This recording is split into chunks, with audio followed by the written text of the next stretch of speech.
নমস্কাৰ মোৰ নতুন এটা ইনফৰমেটিভ ভিডিঅ'লৈ সকলোকে স্বাগতম জনাইছো আৰু একেদিন যেহেতু মই আসাম এগ্ৰিকালচাৰ ইউনিভাৰ্চিটিৰ আন্ডাৰত যি 18টা কোৰ্স আছে তাৰে ওপৰত ডিটেইলছত ভিডিঅ' বনাই আছো তো মোৰ আজিৰ টপিকটো হৈছে এগ্ৰিকালচাৰেল ষ্টেটিষ্টিক্স আৰু এই ভিডিঅ'টো তোমালোকে এই কোৰ্সটোৰ ভিতৰত কি আছে বা কেনেকুৱা ধৰণৰ সাবজেক্ট পঢ়িব লাগিব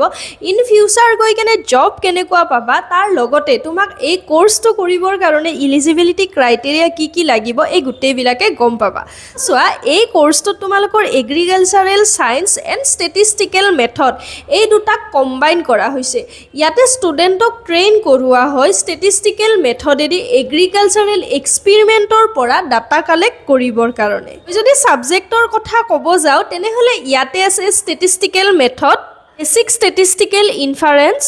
practical lab and software uses for agricultural data এই অনমান থুলমুল আফাখ এটা হে দিছো দে তোমালোকক এনেকুৱা ধৰণৰ সাবজেক্ট তোমালোকে এই কোৰ্সটোৰ ভিতৰত পঢ়িব পাবা তাৰ এগ্ৰিকালচাৰেল ষ্টেটিষ্টিক্স তোমাৰ এটা ষ্ট্ৰং ফাউন্ডেশন বনিব ষ্টেটিষ্টিকেল থিওৰি বিলাকৰ ওপৰত এণ্ড ইন ফিউচাৰ গৈ তুমি এইবিলাকে এগ্ৰিকালচাৰেল ফিল্ডৰ ওপৰত এপ্লাই কৰিব পাৰিবা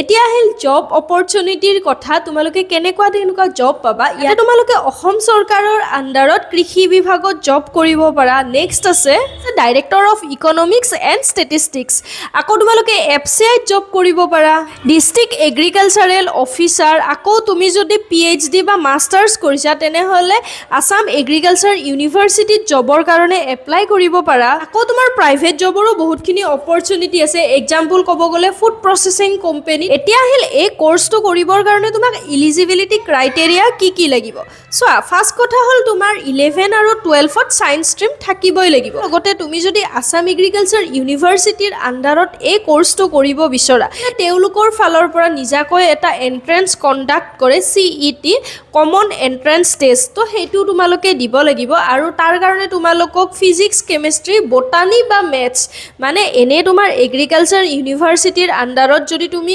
গ্ৰেজুৱেচনৰ কোৰ্স কৰা তেনেহলে তোমাৰ মেথছ নাথাকিলেও হয় কিন্তু ইয়াতে তোমাৰ পিসিবি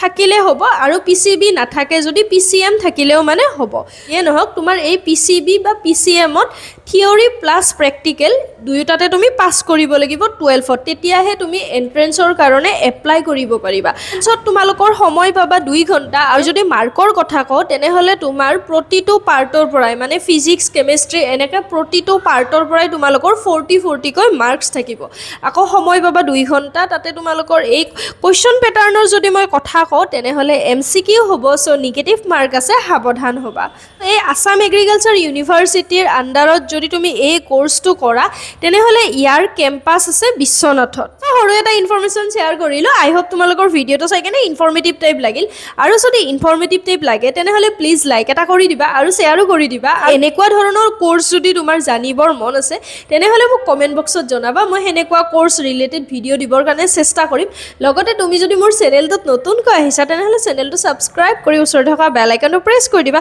আৰু তুমি যদি ভিডিওটো শেষলৈ চাইছা তেনেহলে থ্যাংক ইউ